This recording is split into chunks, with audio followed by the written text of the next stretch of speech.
Hello everyone and welcome to this evening's Jackson Family Wines California virtual tasting. Hope everyone's doing okay and not going too crazy in lockdown 2.0, but at least there's still wine to keep everyone sane. Now, my name is Callum Gardner and I'm a member of the fine wine team at Nichols & Perks. And this evening we're joined by my colleague Lionel Perrinier, who's in charge of Prestige on Trade at Nichols & Perks. But also by none other than Jackson Family Wines brand ambassador and master sommelier, Dimitri Menard. How you doing, gents? You okay? Good evening, everyone. You doing well? Lionel, how are you? Good evening. Yeah, I'm fine. Really good. You excited to taste some good wines? Exactly, yeah. Cool. Of course he is. Okay, well, before we do kind of proper introductions, there's quite a lot of new faces this evening, so I'd just like to tell you a bit about the company that Tim and I work for. Now, located in Stourbridge, Nichols & Perks is one of the oldest wine merchants in the UK and in fact the world, dating back to 1797 when William Nichols first began trading as a grocer, a druggist, and of course a wine and spirit merchant. Now, the company has been in my family since the mid-40s, 1945 to be exact, when it was purchased by my great-grandfather, William Gardner. There are now members of the third and fourth generations at the helm, with myself being a member of the fourth generation. Now, you'll see an image in front of you.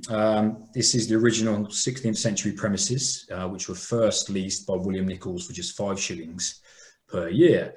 Now, this building is actually owned outright by the company, and to this day holds our offices, a small retail shop, our famous 16th century cellars. If you've not been to visit us, you must. You won't regret it. Now, with regards to the business, there are a lot of different aspects and layers, but we're predominantly fine wine and spirits merchants with a keen focus on the wines of France, Italy, Spain, Portugal. However, we do offer wines from all over the world, and I'm proud to say that we exported to over 50 different countries worldwide last year alone. Now, as well as offering fine wine to private individuals and the trade, we also offer wines to the on-trade, so Michelin-star restaurants, for example, and that's what Lionel looks after. We offer a fine wine investment program, and we offer wines as futures or actually host over 100 different tastings every year. So, as I mentioned, we're actually joined this evening by Lionel and Dimitri. Now, Lionel, I thought it'd be a good idea for you to kind of introduce yourself and to tell us about your journey in wine and how it was that you came to work with us at Nichols & Perks, but of course your relationship and friendship with Dimitri. Yeah, good evening, everyone. Hope you are very comfortable in your sofa with a lovely wine tonight. So literally my wine journey starts pretty very classic, like in France, south of France, in Toulouse. I did hospitality school where I've been certified sommelier in France. Then I moved in different restaurants, mainly Michelin star as assistant or head sommelier in some of them.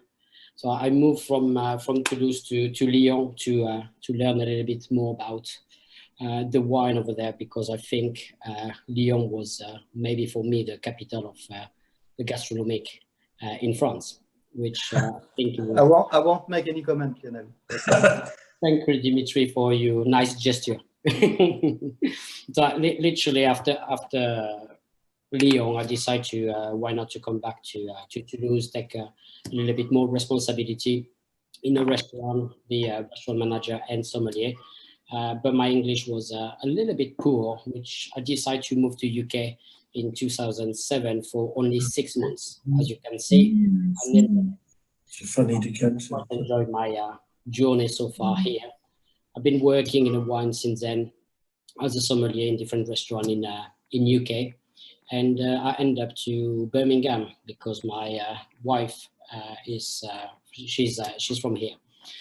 So I worked at Adams restaurant, it's one Michelin star in Birmingham, and after that I moved to Nichols & Perks. Adams in Paris.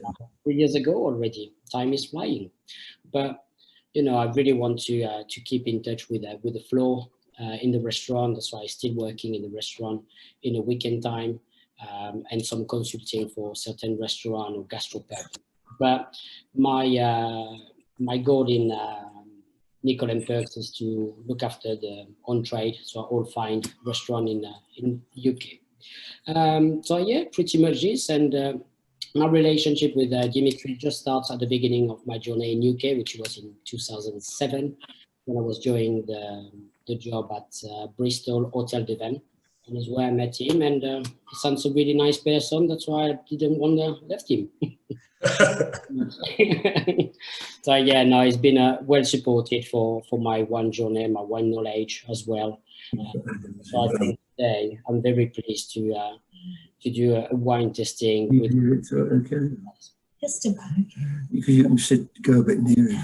I mean, Can everyone put themselves on mute? Can I just reiterate that? There you go. Thank you. There we go. We're ready. So Dimitri, welcome. Thank you. Thank you very much. Thank you for taking the time out of your busy schedule to join us this evening. So you could tell us a little bit about your your journey in the wine world, and of course you're a master sommelier, which is fantastic. And then kick off and talk us through these excellent wines. These things coming I up. mean, first of all, delighted to be here tonight with all of you, and for what's going to be hopefully a great tasting, and we hope some wine will be a discovery to you. But as Lionel, you will recognize from my accent, and even if I'm going to talk about Californian wine tonight, I'm not from the US. I've got a very strong French accent. I've been in the UK for the past 24 years. I originally came in 1996 working at Le Manoir Quatre Saisons. Then, as Lionel said, I was working for Hotel du Vin, and I opened the second Hotel du Vin in Tunbridge Wells in 1998 at the time, and I've been working for Jackson Family Wine for the past 12 years. My role inside of Jackson Family Wine, as Kerem said, I'm the global brand ambassador. I look after Europe, Asia, and the Middle East, or I get involved with those parts of the world, and a great portfolio to work with. And I think if we get straight into it, you will discover who we are hopefully a little bit tonight. So what I always like to tell the story of the family, because I think it's quite important. Our business was created in 1982 by Jess Jackson, and you can see on your screen. And as I say, I like to tell the story of the family because for me, Jess really represents the American dream, because he's someone who started with no money. He worked in the dock in San Francisco. He worked in a ranch. He worked in an hospital. Then he became a policeman. And apparently, as you do when you're a policeman, he decided that he wanted to become a lawyer. So he became a lawyer, established himself in San Francisco, and was quite successful in his trade. But by the age of about 55 years old, he wanted to sort of step back from his businesses and look for a property with a little bit of ground to sort of go back to the roots of his family. And his family, they were farmers. So he looked for a property, found a property in Lake County. Lake County, for people who don't know, it's so we are in California. We are about 3 hours north of San Francisco. We are just on the top. It's the county on the top of Napa Valley. And on that property at the time, I mean, his aim was to grow things from the earth. So he had some apple trees, some pear trees, some walnut trees, but he also had a little bit of Chardonnay planted on the property. And he sort of grew a passion of growing grape, and always had in his mind, and one day, he might be producing his own wine. Everything was sort of accelerated, and when he bought the property, I mean, that was sort of mid-70s, but everything was sort of accelerated in 1982 when you had a sort of financial crisis in California and no one wanted to buy his grape. So being quite a smart guy, he said, I've invested, I've planted a bit more grape on my property. No one wants to buy my grape, but if you look at 1982 was a good vintage in terms of quality. So good fruit, good quantity, being able to produce some good wine fully, you know, from the grapes that he produced. So he said, I'm not going to sell my grape at a loss. If no one wants to buy them, I'm going to produce my own wine. So being Jess Jackson and being quite an entrepreneurial person, he said to himself, okay, you know, there is also other people who are struggling. So I'm going to go to the bank, borrow some money, and I'm going to produce, you know, not a small quantity of wine, like a few dozen cases. I'm going to do it in a bigger scale, and I'm going to produce a good quantity of wine. And that was the beginning of his story in 1982 when he released his first wine. It was called Kendall Jackson Chardonnay. He released only one wine. And to make a long story short, the success of Kendall Jackson has enabled them to purchase land, to plant vineyard, to purchase existing vineyard, or to purchase also property. Often we are in financial trouble. To give you an idea of what we represent now, we own about 50 different wineries across the world. So we've got about 30 wineries in California. We've got 4 wineries in Oregon. We've got 4 wineries actually in Australia, 1 in South Africa, 1 in Tuscany, 1 in Bordeaux. So altogether about 50 wineries. But the vision of the family is always to produce wine with great identity from some of the great terroirs of the world. Of course, we've got strong holding in California because that's where we are based. But Callum, if you put the next slide, Jess unfortunately passed away in 2011, but the family is really still at the aim of the company. So if you look at the picture in the middle, so you will see with a blue top, you will see Barbara Banky, who was Jess Jackson's second wife, with who he had 3 children. And everyone, all the children are involved in the company at different sort of position. So it's nice to see, and people who are sort of, even me, because I was already working for them at that stage, people who are worried that they would sell the company when Jess passed away. But Barbara always says, and you know, she's been always involved into the wine business. She's been always on the back of Jess because Jess was a very charismatic person, but she said she always took the decision. They always took the decision together. And really, she's been a great leader because since she's been in charge, I mean, the company has grown. We've made more investment in terms of vineyard in the US, but outside of the US also. We've just bought a winery in Australia called Giant Step within Victoria, which is a great sort of adding onto the portfolio. But everything is about fine wine, and it's about producing fine wine who reflects, you know, the great terroir of the world. Now, if we go on to the next slide, I think before we taste the wine, I always like to give a sort of small overview. I always say, you know, please do ask questions. I mean, you are able to type the question. So if you've got questions, you know, we'll try to answer them as we go along. And if there is too many questions and we don't have time to answer them, you know, as we speak, I mean, I'll make sure with Callum and Lionel, you know, we can come back to you, get your detail, and come back to you to give you the answer if you want them.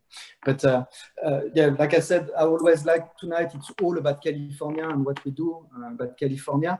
But I always like to give a sort of a small overview of California. So if you take California, and it produced 90% of the total production of wine in the US.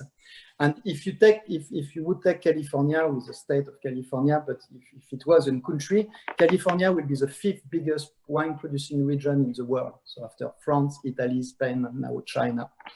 What people sometimes don't realize, it's often when we talk about wine, I remember when I started my journey in wine, I mean, with my roots being French, I studied French wine, but when I moved to the UK, I was astonished by the diversity of wines that you could find because I'm from the Loire Valley. I studied in Saumur in the Loire Valley, and even if when I was at school, when I was in my wine school, we were studying about the wine from all over France. We didn't really look at the world of wine, so we were quite narrow-minded. When I started studying California, very often, you know, we talk about Chardonnay from California, Cabernet Sauvignon, Pinot Noir from California, but people don't realize the diversities that California has got to offer.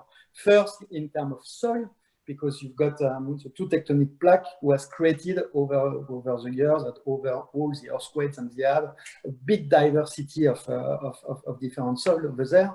And from north to south, California is about 1,250 kilometers. So it's a big area. I mean, if I compare it to something I know quite well, if you look at France, from the north to the south, France is about 1,250 kilometers also. And you see the diversity in terms of wine production. I mean, we've got the history. We've been producing wine for much longer than what California has. But you've got a lot of different areas, from Champagne to Burgundy to the Rhône to Provence to southwest of France to the Loire Valley. So there is a big diversity. And California has got the same sort of diversity to a certain extent, except that they've got less sort of diversity in terms of grape variety for now, because that is also changing over there. So if we take an example, if you grow Chardonnay in the north coast, so in the northern parts of California or in the southern part, stylistically will be different, because there is a big differences in terms of climate, in terms of terroir, in terms of topography also, depending on where you grow the grape. And I think that's what has changed in the last 20 years, is people are starting to realize that when you go to restaurants also, you know, the wine lists are much more exciting, because you don't just have wine from Napa Valley because that's the only region we know. You find wine from Santa Barbara, you find wine from Monterey, you find wine from Mendocino, and the diversity is much bigger and much more present in our market in the UK than it used to be 15 or 20 years ago. So that's really exciting, and I think that's something to realize about California. Callum, if you go on the next slide, in terms of production, the most planted grape variety in California will be Chardonnay, followed by Cabernet Sauvignon, Pinot Noir, and Zinfandel. And people always think, yes, there is a lot of Chardonnay produced from the US. But if you look at the categories, 75% of the wine produced in the US are red wine. Only 25%. So having Chardonnay as the most planted, it's one fact, but it's not the reflection of the whole category as such. Red wine is really the king over there, and Cabernet Sauvignon is really the king in terms of plantation of grape variety. So now you can pour your two wine, and what I would suggest is maybe to pour the two wine in your glass at the same time, so you can really sort of go from one to the other to really see the differences, and as I explained the wine all together. I always like to talk a little bit about Chardonnay and what makes Chardonnay so popular. I think for me, what makes Chardonnay so popular, it's first of all because it's a neutral grape variety. So when I say neutral, if you take Chardonnay on its own, it hasn't got a lot of, it's not pungent like a Sauvignon Blanc will be, or like a Muscat will be. It's very pungent, very aromatic. Chardonnay, it's much more neutral. But being a neutral is a great asset, because it really takes from where the grape is grown, depending if you are close to the ocean, if you are in warmer area, if you are in higher altitude, if you are more in the valley. It also depends on what the winemaker wants to do.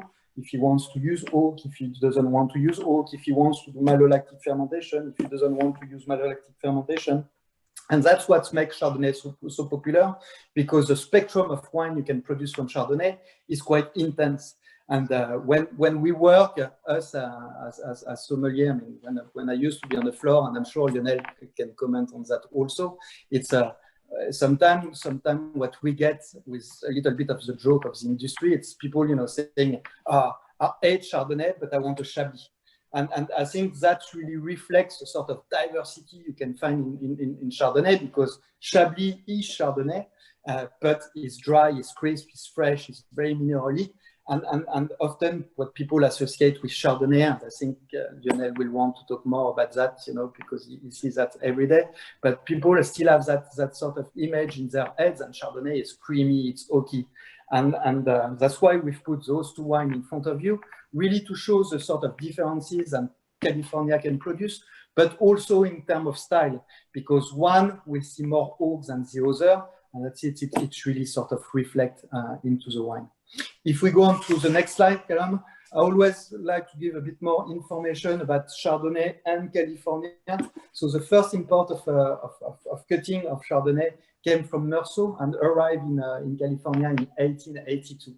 There is a lot of different clones who are used in California. And for people who don't know much about what clones means, I always compare it to apple. So if you look at apples, you've got a lot of different variety of apple. Yeah, but for Chardonnay, it's the same. So the plant is called Chardonnay, but then over the years, the plant can mutate, can have also clones who have been developed by different universities and so on. And those clones will give a different sort of taste to the final product. So in California, you find quite a lot of clones of Chardonnay. Huente, it's what started the sort of the production of Chardonnay in California. Mendoza clone, who was developed in Mendoza in Argentina, is also quite popular. You find quite a lot of clone also coming from Burgundy. So depending on what you want to do, you will have different clones. Often, by tradition, what we say about clonal selection, having just one clone in your vineyard often is not enough. I mean, it's very interesting to test them side by side, because it's like testing different grapes side by side. Clonal selection, if you've got the opportunity to do it, it's quite a cool testing to do, because it shows different sort of characteristics. But often people will tend to have more than 3 or 4 different clones into their vineyard, because it makes it much more interesting into the final result. In terms of production, really the growth of Chardonnay in California in terms of plantation come from one of the big events to really put California on the world stage of being able to produce some great wine, which is called the Judgment of Paris. If people don't know what the Judgment of Paris is, it's a blind tasting who happened in 1976, who was organized at the time by Steven Spurrier, who is an Englishman, still alive now, very famous journalist. I'm pretty sure most of you will have heard about him. But at the time, Steven Spurrier used to be in France, used to have a wine shop, and was selling mostly French wine, because in the sort of that area in the 1970s, really the reference of the wine world were French wine, and he was in France and in Paris also. And he had the idea, because in his shop he was close to an American university, so he had quite a lot of American students who used to go to his shop, who wanted to learn about French wine, who wanted to educate themselves about French wine. But those guys, what they were doing, each time they were coming back from the US after their holidays, would bring back some bottle and show it to Monsieur Spurrier. And he was always quite impressed. So he had the idea of creating that blind tasting, where he would invite people from the sort of the elite of the wine industry in France, so owner of famous chateau or property, like Aubert de Villaine, who was who still is, and was one of the owner of La Romaine Conti, sort of owner of top restaurant like La Tour d'Argent in Paris, some wine journalist, and his idea was to test Chardonnay from California. Again, the references of Chardonnay was Burgundy in those days, and Cabernet Sauvignon from California, because he was impressed with the quality, against the sort of the Cabernet Sauvignon for Bordeaux, was a reference in those days. And on that day, the incredible, I mean, the French always say the incredible happened, because the best Chardonnay was not from Burgundy, was a Chardonnay from California, Chateau Montelena, and the best red wine was not from Bordeaux, but was a Cabernet Sauvignon from California. And that, I think, would have been sort of put down if at the time, Monsieur Spurrier also invited one of his friends, who at the time used to be a journalist at the New York Times and write for the New York Times. That person didn't do the blind tasting, but was them and saw everything happening. So when he went back to the US, he wrote a big story about it, and that became a sort of a success and an highlight for people. And wine from America or California could sort of compete against the great sort of wine from France at the time, and that's really what put California on the world stage in terms of reputation, and started the sort of the reputation of California. But from that, I mean, grape like Chardonnay and Cabernet Sauvignon really grew in terms of popularity in the US and globally. So more plantation did happen. And if you look at in 1970, you had only 1,200 hectares planted, so 2,700 acres. And by 2000, you had 100,000. So the growth of the plantation was enormous from the 1970s. Really, before 1976, if you look at the plantation of grape, it was much smaller. Everything started to happen because of that blind testing. But as I was saying, depending on where you are in California, and Callum, sorry, if you go back quickly to slide number 7. So if you look at the coastal region, so one more slide up, 2 more slides up, sorry, one more. If you look at California, really the great vineyard of California will be based on the coastal region. One more slide up, if you don't mind. There we go. There you go. So if you look at the region of California, I mean, the great region for California in terms of production are the ones who are close to the Pacific Ocean. And why they are the best area? Because the Pacific Ocean is a mass of cold water. Yeah, and the warm sort of wind and the warm weather coming from inland of California, and that cool weather coming from the Pacific Ocean creates a fog. And I'm sure for the people who have traveled to California, I always tell the story, but when people go to California, I always say, and they ask me what to do in California, there is a few things I like to do. I like to go and see where the Russian River meets the Pacific Ocean, because I think it's an incredible spot in California. But one of the great things, and I think a lot of people have done, it's drive from San Francisco to LA. Because if you take the road, you sort of goes and close to the sort of the sea. In terms of panoramic view, it's absolutely amazing. I always say, that's really the American dream.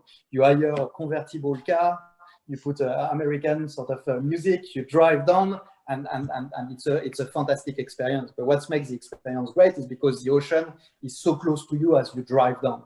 But one of the mistakes, and often people do, it's often they will be spending 2 or 3 days in the wine area. Then they go to San Francisco, spend 1 or 2 nights over there, and then they decide to start to go down, but get up, take their breakfast, and go down and stop around Monterey and Carmel, because it's halfway between San Francisco and Los Angeles. But one of the mistakes and people is if you go too early, you've got that fog in the morning. So the drive is not as great as if you leave it a little bit, later, because you can really enjoy those panoramic views. If you leave too early, you won't enjoy those panoramic view because of the fog. But in terms of wine production, that fog is really crucial in terms of production, because without that fog, you sort of cool down the vineyard.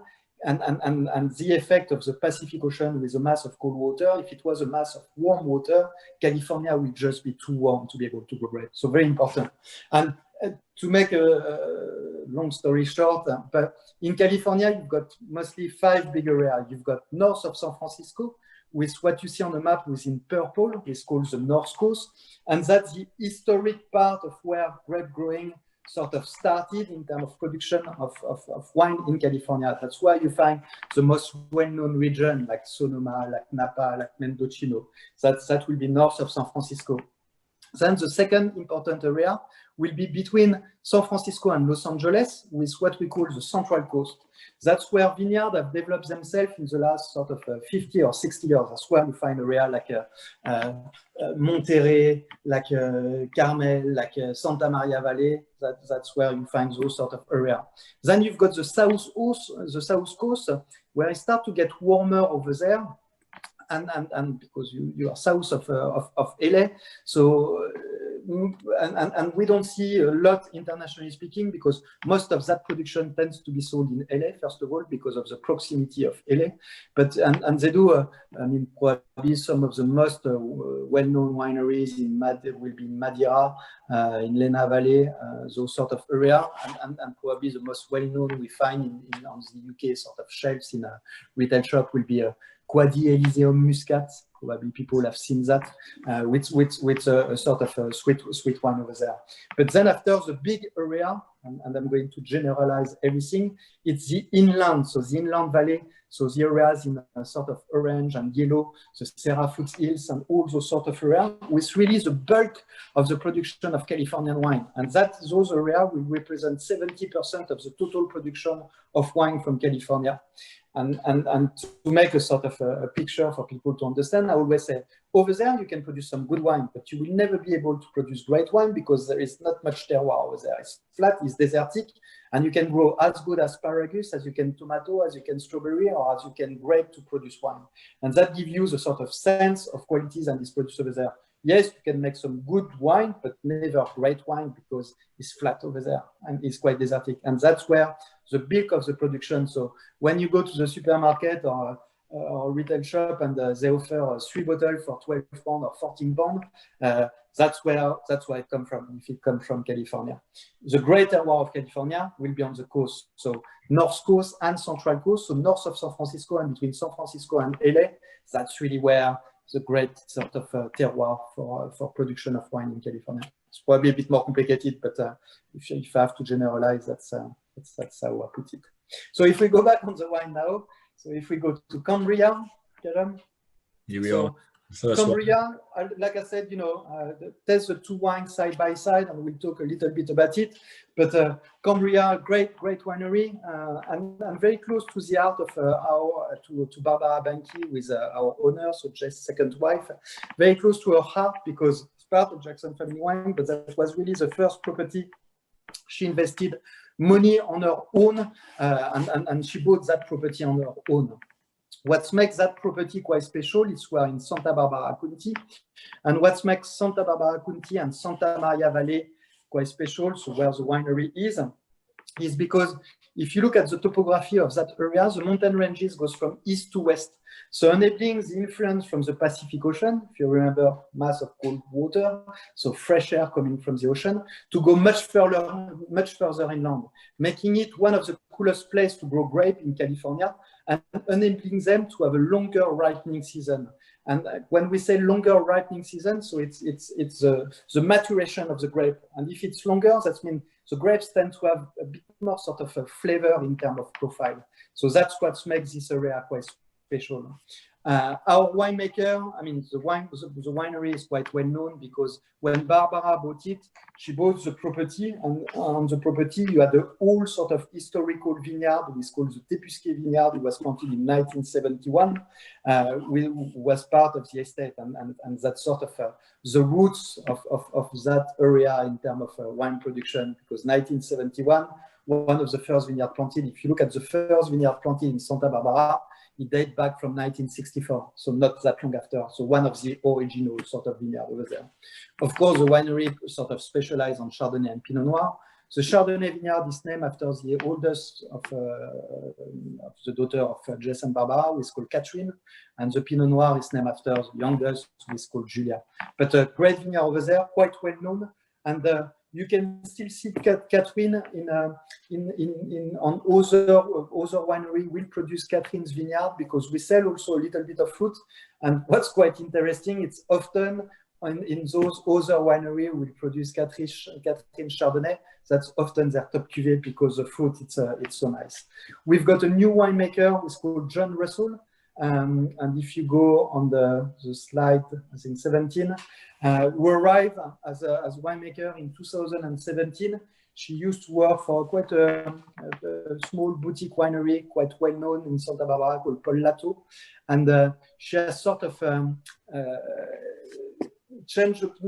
wouldn't say change the style, but she's producing wine with quite a lot of energy. She's not a big fan of oak, and you will see the wine has got probably a lot less oak than what you would expect from Chardonnay from California. But a lot of the new style of Chardonnay or the sort of what people drink more and more over there, that will be that style of Chardonnay. Some oak is present. It's about 60% aged in oak, but there is about 40% in standstill. And the standstill will give that sort of energy to the wine, that sort of freshness. So it's definitely California, because you still have that sort of nice ripeness of fruit with present. You've got that sort of oak with present on the mid palate, who gives that sort of nice spiciness and roundness. but because of the proximity of the ocean and also the stainless steel, you get also more freshness. If you compare it to La Crema will be rounder, creamier, slightly riper in terms of structure. So two different styles. I always say there is some people will prefer one, some people will prefer the other. There is not really any right or wrong. It's what you prefer. But I think it's interesting, and what we wanted to demonstrate, it's the diversities that California can have in terms of production, and I think it's a great example. So Sonoma Coast, like the second wine, it's north of San Francisco, but an hour and a half north, and with Santa Maria Valley, you are an hour north of LA. So in between the two wines where they are produced, there is about 9 hours drive. And to my point earlier on, it really shows the diversities that California has got to offer in terms of terroir and in terms of style of Chardonnay you can go. The second wine is from La Crema Winery. The winery originally was created in 1979, and their sort of vision was to produce Chardonnay and Pinot Noir, but to express those Chardonnay and Pinot Noir through the cool vineyard of Sonoma Coast. When we bought it in 1994, just took it a little bit further and wanted to sort of express through Chardonnay and Pinot Noir the coastal region of California. So most of the grape, I mean, the furthest our vineyard are from the ocean is probably about 25 miles. That's how far we will be, because we want to concentrate on the coastal region.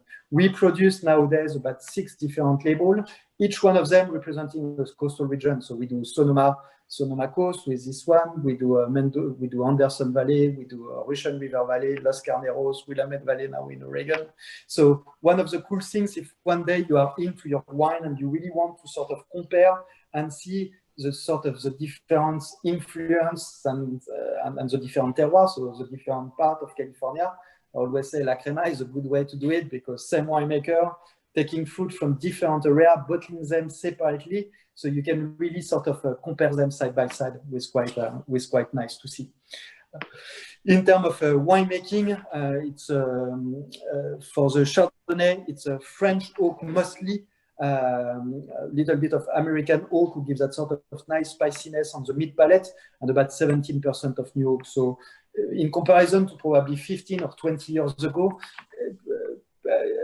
producer in America use a lot less new oaks than they used to do. So those days of big, rich, creamy, buttery who still exist and who are still popular are probably not as popular now than they used to be 15 years ago, and the style has evolved also a little bit.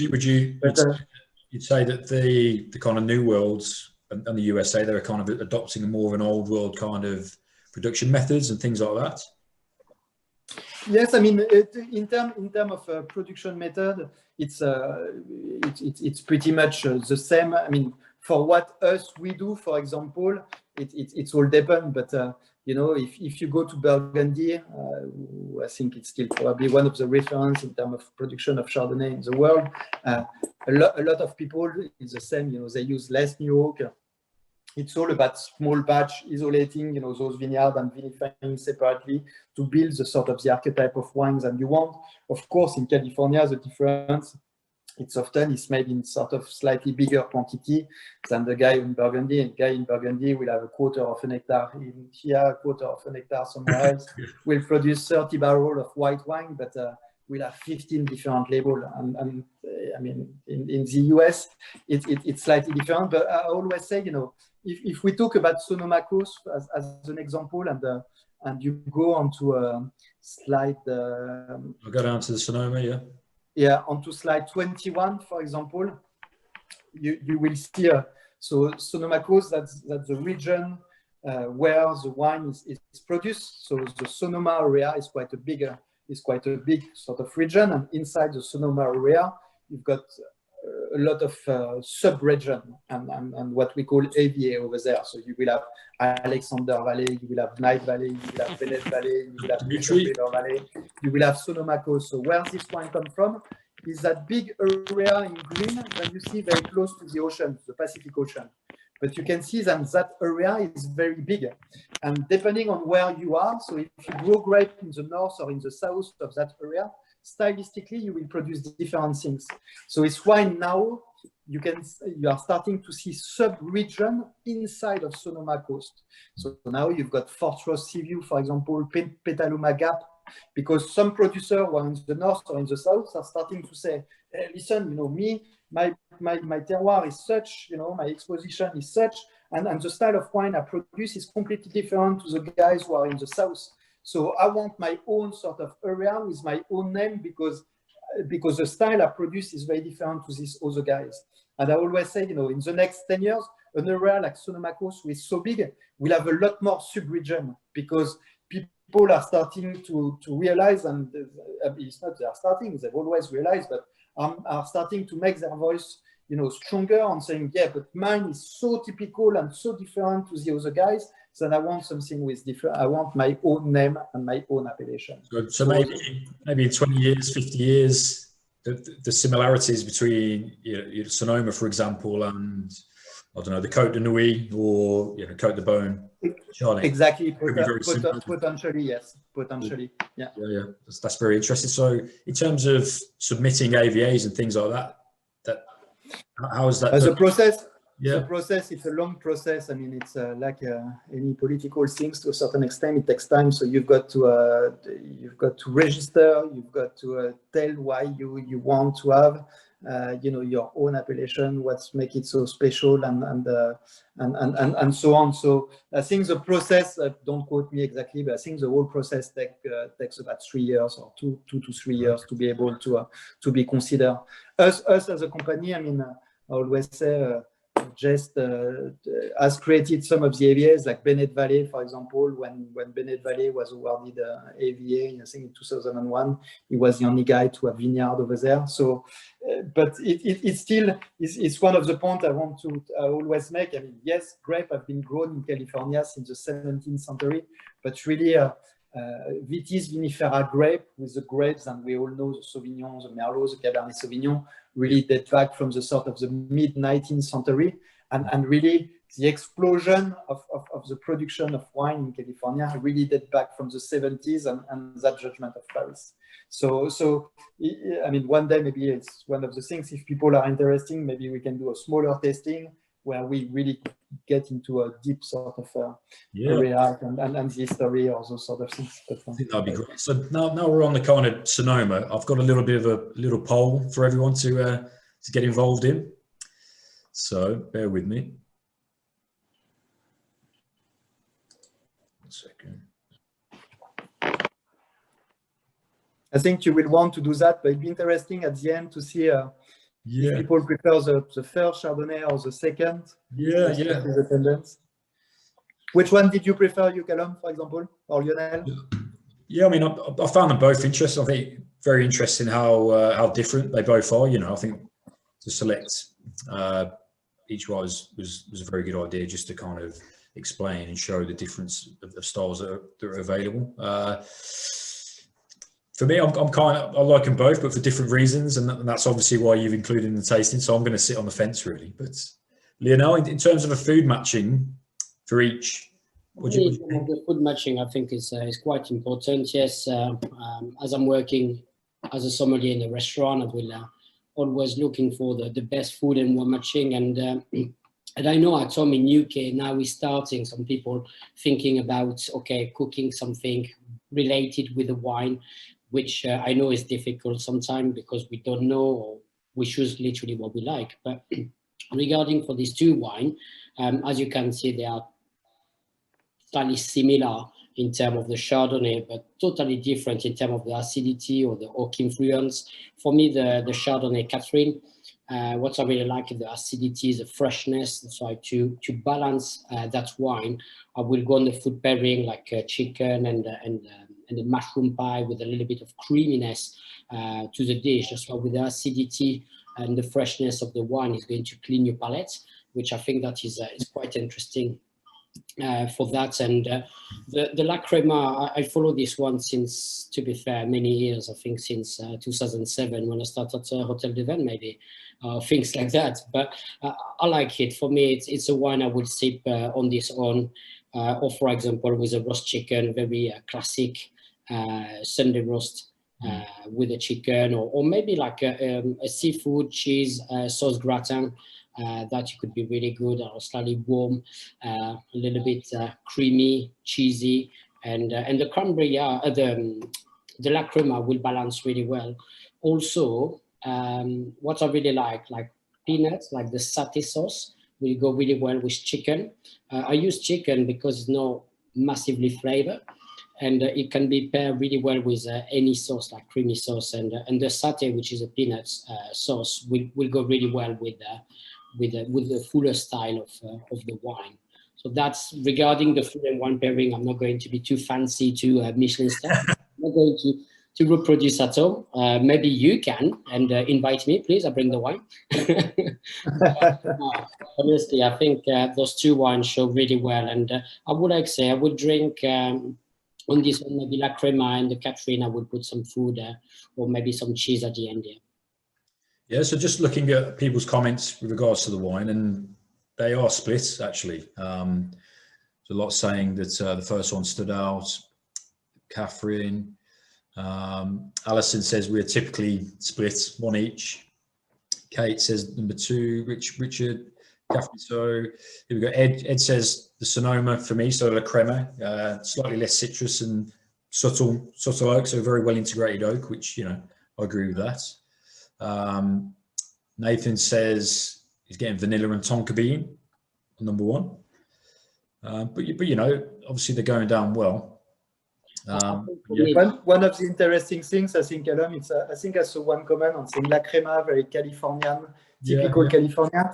I'll say yes. I think it's probably the picture of what people have of California. But I think in 10 or 15 years time, I think number 1 will probably a lot more a reflection of what California will be, or will be much more a reference, because if you look at what people are drinking more and more in California, or people in the US, I think wine number 1 is getting more and more popular, is getting more and more traction, and you see a lot more producer doing that style. I mean, both is difficult because both are quite settled. They are, I think, both good wine. La Crema has got a bit more oak influence, but even in the oak sort of bracket is still quite soft and settled and well integrated, and quite refined to a certain extent. It's not that sort of big sort of coffee beans and vanilla, but sort of a bit vulgar sometimes you find with it. You'll say it's quite subtle. You get that kind of coconut, even a bit of white chocolate in there, but it's all kind of, that richness is underpinned by that acidity. It's all about the balance. Yeah. It's well integrated. When people has got impression of oak aging with Chardonnay, I think nowadays you can see a great balance. They age really well. They keep that acidity. We're drinking like 2017 or 18. I can see those wine another 2 years easily to drink again, and the freshness will still there. Definitely for that. So I think also the price point. When you look at a Californian wine, is always thinking as is very expensive, but I think for that price, when you look at maybe in France, in Burgundy, I think the quality will be, I would choose maybe Catherine at that price rather than maybe Burgundy. It depends, of course, the winemaker, but for me that is quite important nowadays. I think I agree. I mean, if you were to taste either of the Chardonnays blind, in a flight Burgundy from whatever communes, I think you'd probably see it punching above its weight. So really good. To be fair, the Catherine, 25 quid as a retail. Put that at the blind tasting. It could be maybe a Premier Cru in Burgundy. I don't know. Maybe not as a blind tasting, but I think is very impressive too wine. Yeah, Dimitri, I've got a question here from Robbie. He says regarding 15 years time comments, with global warming, won't California be a bit too hot to kind of achieve that restrained, more of a fresher Chardonnay style? What do you think? How are they? I mean, I think there is a lot of things who are evolving. I mean, that's where clonal selection, sort of how you plant vineyard also is different, how you grow grape. I think, you know, the sort of the organic biodynamic movement, you know, is showing, and if you are careful at what you do in your vineyard and you take care of the soil also, you tend to get, you know, wine with more acidity also. The clonal selection are evolving. I think the harvest, even if the harvest is much earlier than before, people are harvesting also before because they want more freshness into their wine. People have sort of changed the way they are seeking, you know, between phenolic and just, you know, sugar maturity. It's slightly different. So yes, I mean, things are evolving, but you still have, like I said, you know, you go to Santa Barbara, or you take, you know, a lot of the vineyard on the Central Coast. I remember, you know, in the 1980s, people used to think that in Monterey it was too cold to grow grape. Now it's one of the great areas to grow Chardonnay and Pinot Noir because you need those sort of cool climate. So certain sort of area. I mean, look at the progression of Oregon, and one of the fascinating things about Oregon. We've had some vineyards since 2003. I went before I started to work with Jackson over there, and you see, I mean, the amount of Chardonnay was being planted at the moment over there, it's enormous in terms of quantity. Yeah. But it shows, and they're also looking at sort of cooler area. So I think there is different. It's a great question because we can talk about it. Yes, climate is getting warmer. There is no doubt about it. But I think for me, before the sort of the weather was getting hotter and those sort of things, one of the biggest problem in California has got it's fire because of the weather getting warmer. The land is getting drier. There is less water. There is more and more fire. And in the last 10 years, it's been the, you know, one of the biggest problems. We had big fire in 2017, big fire in 2020. So yeah. So yeah, it's things will change. Yeah. In 100 years' time, is the scenery of what is produced in California going to be different? Of course, because first also because of grape variety. I mean, even if you look at the sort of the traditional region of Europe, I mean, Bordeaux is experimenting with other grape variety. You go to the property and they all tell you, we've got a bit of Syrah planted. We've got so people are already looking at it. So yeah. So. Cool. But shall we move on to, because I think people, we can be there for a long time. Yeah, you're a fountain. Shall we move on to the next slide? So I think if we move on to the Pinot Noir now. Great. So Pinot Noir, so we've got one example of Pinot Noir through La Crema Monterey Pinot Noir. And I mean, again, a small sort of overview of Pinot Noir. Pinot Noir in the world, there is about 120,000 hectares planted. Is mostly, I mean, Pinot Noir is rarely blended except for the production of sparkling wine. It's in terms of plantation, Pinot Noir is the 6th most planted red grape variety, and if you take the white and the red grape variety, is the 9th more important grape variety.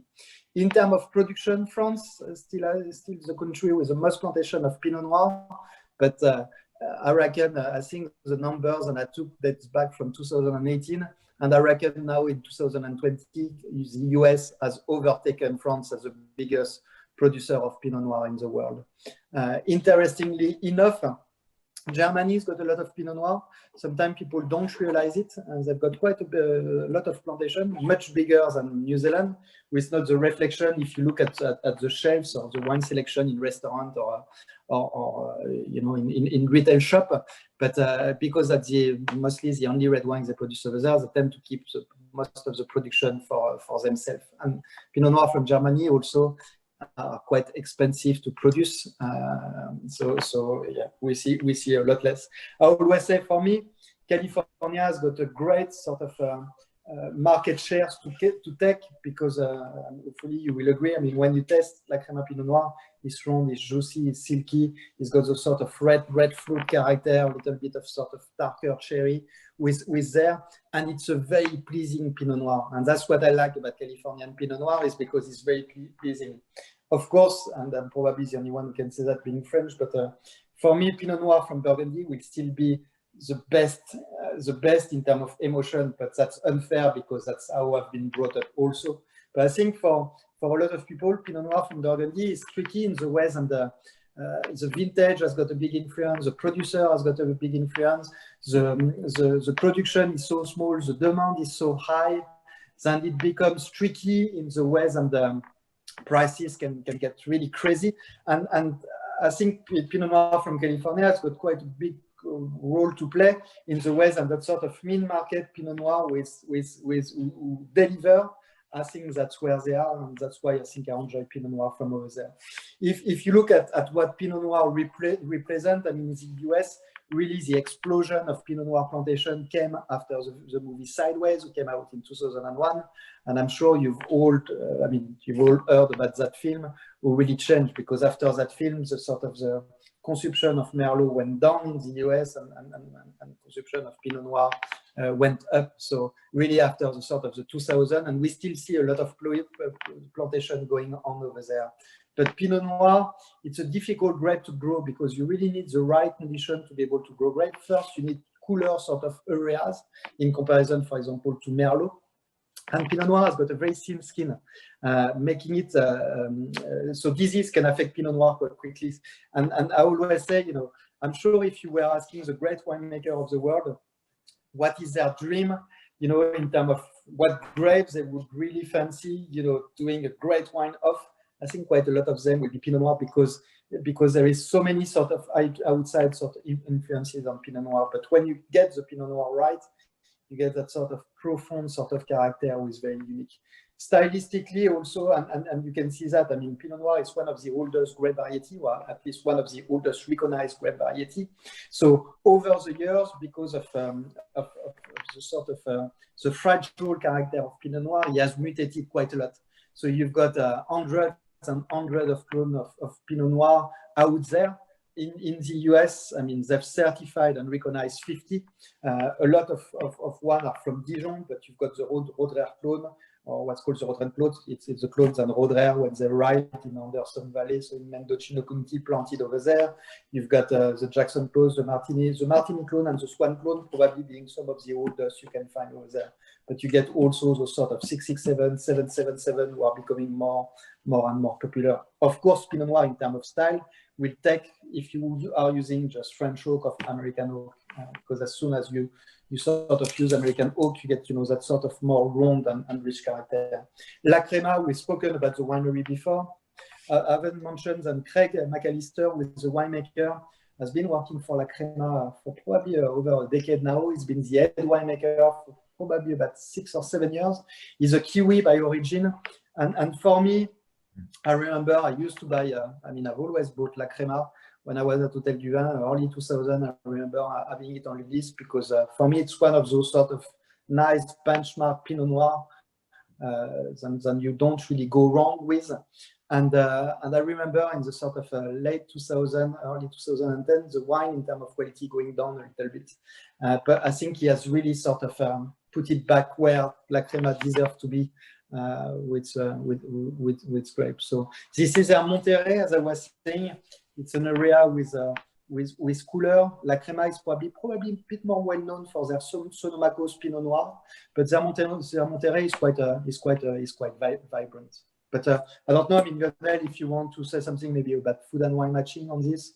Yeah, totally. Yeah, I think I love Pinot Noir since the beginning, even if I'm from a region which they don't really produce Pinot Noir, but as soon as you try some Pinot Noir from Burgundy, it's really hard to you don't enjoy it. And but to be fair, outside of Burgundy, I really like the one from La Crema. It's been really good. I prefer the Monterrey. Again, it's very juicy, very stone fruit, a little bit like cherry, dark cherry, nice acidity. What I really like with the Pinot Noir never fed up because it's a really nice acidity to go on again. And with this, I like to pair with classic like a crumble land sausage with onion and smoked bacon. I can see on the chat someone had a sausage sandwich. I think that is a time now to Pinot Noir. Well done. But also, like I really like to pair with the duck. I know in France, where I come from, in Toulouse, is the first region where they produce the duck, and that for me, that duck breast, literally pan fry with a cranberry sauce. I know you love this cranberry sauce with turkey, but why not to try with a duck? I think that it will be, yeah, as I can see, intense cherry, nice acidity. You can go back on it. Pinot Noir never disappoints you for this. That's why, yeah. For also the alcohol is really well balanced. Even if you look as California, just check is 13.5 alcohol, which is really well balanced. I think is again is a great one from La Cremal. Yeah, I agree. I think it's excellent. I love you talked about the kind of cherries. It's got that kind of black cherry, the kind of cherry drops, a bit like confectionery cherry drops, but quite perfumed as well. So maybe, you know, maybe a little bit of violet in there, or, you know, the kind I of, think it's got a nice sort of spiciness also. That sort of sort of slight peppery sort of character with there into the wine, which is quite nice. Yeah. You can go with some Chinese food a little bit. Oh, thank you. Someone put cassoulet. Okay, I will put the cassoulet from Toulouse with the Pinot Noir. Thank you, Alison. I put a mark on you. But no, honestly, I think is a great one to pair with food, definitely. Yeah. I've got a question for you, Lionel. How can you say that coming from Toulouse, then the capital of food in France is Lyon? I mean, you are going to get shot next time you go back to France. No, I think after 14 years in UK, I try to be fair. Lionel's from Dudley now, so. I'm from Dudley, yeah. One of the things to mention on Pinot Noir, I mean, it's I think temperature of service, it's something that needs to be looked at a little bit more. And one of the things that you can do one day, which is very quite impressive, it's something like a Pinot Noir. You sort of chill it a little bit, so you put the bottle for, let's say, 15 minutes in the fridge just to cool it down a little bit, and you put one next to the radiator. It's a nice thing to do. And if you pour the two wine, you test them side by side. If the temperature of service is, let's say, one is at about 17 degrees and one is at 22 degrees, the wine is completely different, and you will have the impressions and why it's two different wine coming from two different areas, from two different producers. If you've never done it, try it at home, because temperature of service is really important. I always say Pinot Noir, because it's so delicate and so fragrant, slightly on the cooler side, it's always the best with Pinot Noir. So think if you never sort of looked at the temperature, just not, especially if it's a warm day, and you know, put it next to the window on the sun where the bottle is going to rise in temperature. Pinot Noir always sort of lower in terms of temperature. You will have a lot more enjoyment, and if you have it with food, it's even better, because it brings up that sort of freshness and acidity, who tends also, you know, to sort of help the sort of combination of food and wine matching. So quite nice. But shall we move on to the next one? Yeah. So moving on to the Zinfandel. Zinfandel, yeah. There you go. So I mean, if there is one grade to really sort of associate with California and the US, it's really Zinfandel. I mean, even if Zinfandel originally is not from the US, but if you look at the production, there is about 30,000 hectares planted worldwide, and the US has got 22,000 hectares. So you know, a big amount. It's after Italy, of course, with the south of Italy and with Primitivo being quite important over there, will be the second biggest producer, and then Croatia, and the rest is sort of anecdotic. Yeah. But Zinfandel still represents about 10% of the total sort of plantation of California. I think if you go on the next slide, Callum. And it was introduced in the sort of the early 19th century in the US, came to California in 1852, And it's a varietal who has always been associated with a Portsmouth grape because the production, you can get quite a lot out of it, and it always was sort of on the lower price. But Zinfandel, the spectrum of production of Zinfandel is quite important because yes, you can get those sort of blush who are made often with Zinfandel. I'm sure if you've been to the US, you will all try blush, that sort of sweet roses, and I don't really like myself, but you need wine for everyone. I always say it's better if people drink blush than they drink Coca-Cola to a certain extent, for me at least. but yeah, so you can have that style of that. You can have that sort of round, juicy, sort of sweet style of Zinfandel.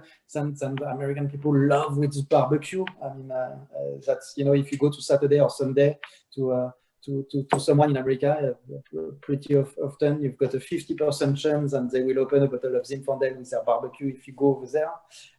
To that style that we've got in front of us, to a style will be even more sort of refined.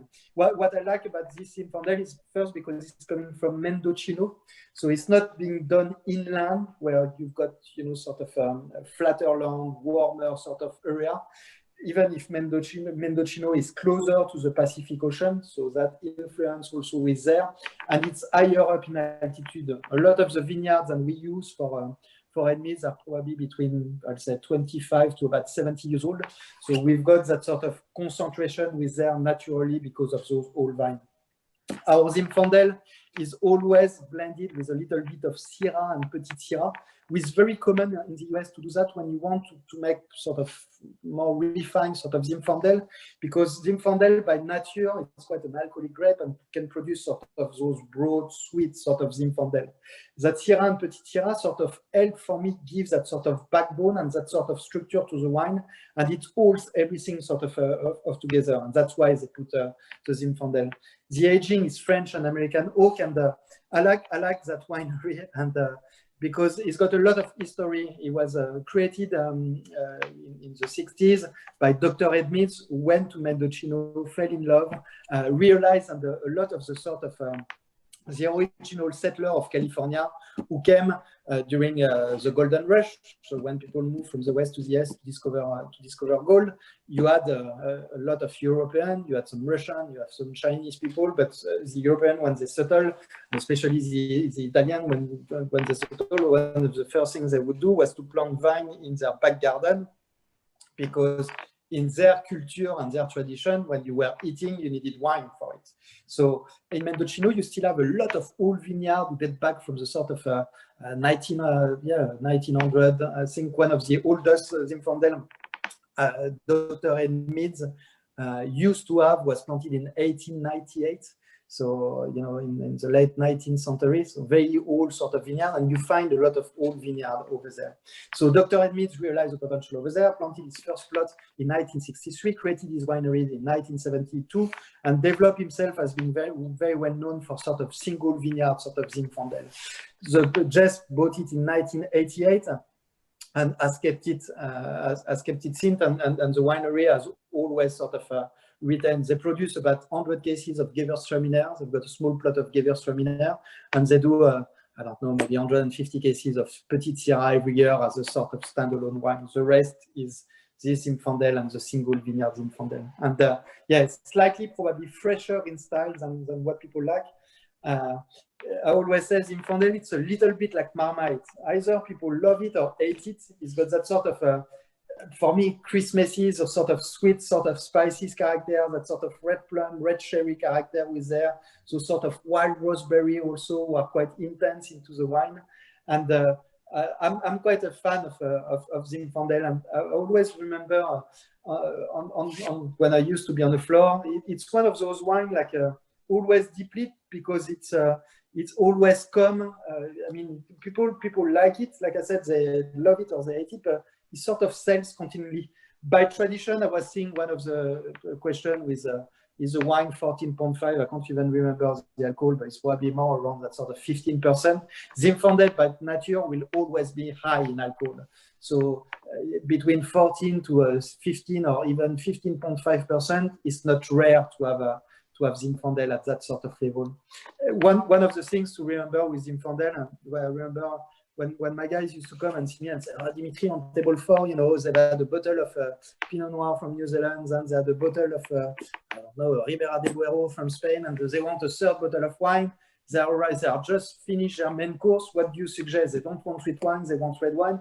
I always used to say, you know, go with Zinfandel because this alcohol level is always quite high. You always have that sort of maturity of fruit, that sort of sweetness element with there in the wine. So that will go after everything. That will go after a Pinot Noir, after a Bordeaux, after a Chianti Classico, even a Shiraz from Australia, because it's got that sort of level. And I've got quite it's a personal story, but I've got quite a sweet tooth, and I think one or two guys who know me, who are here tonight, will know that. And since I've been working with Jackson Family Wine, I was a bit sort of frustrated because we don't produce really any sweet wine. I mean, we've done a few fortified wine at Edmeads, so when I can get my hand on it, you know, I always try, but it's always a fight with the sort of the guys at the cellar door because they keep it for their wine club or they keep it.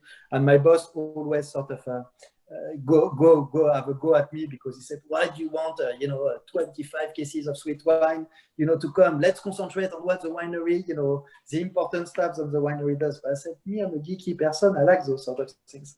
But I always get frustrated because when I used to do wine dinner, I was always finishing on cheese and not dessert. So I've worked quite hard to sort of look at Zinfandel and dessert together. And I always say chocolate dessert will go with Zinfandel also, as long as the chocolate is not too bitter. It's not too high in cacao. So if you've got a sort of a 60% or a little bit of milk and you do some sort of marinated sherry and everything, that will go with it. So if people don't like sweet wine, likes to have dessert like me, Zinfandel is always a good alternative also to finish a meal, because that means you can go on to the sort of the dessert, and if you have blue cheese or a nice Stilton, you know, during the Christmas season, Zinfandel is always quite nice with it. But did you like it? Did you enjoy it, guys? Or? Really nice, yeah. Me, I like it. I really like it, and especially when we're talking about the barbecue. Yeah, I think barbecue works really well with this. I quite like even like a chili con carne to have this little bit of spiciness as well. Or because we're not too far from Birmingham, I have to mention a curry. That's why the lamb tikka masala, I think that is it can be really good. It can be really good. I think it's very good. I love the kind of richness. You know, there's a lot of like primary rich ripe fruit. Kind of reminds me a bit like a Black Forest Gatto or something like that. You know. Yeah, great. Yeah, that would be great with it. People mention like licorice coffee. I think it's very complex. There's a lot going on. You know, really good. Yeah. It's for people who have been to Medjocino. It's quite. I mean, people always stop in sort of Sonoma, Napa, but it's for me. I remember the first time I went. It's probably one of the pictures I had in my mind. You know, it's a great area if you want to go a bit deeper into California, because you sort of drive and you've got those sort of I mean, you still have the saloon in the sort of the cities over there. People are a bit more shy, and then there is probably a bit less money also in Mendocino in comparison to Napa.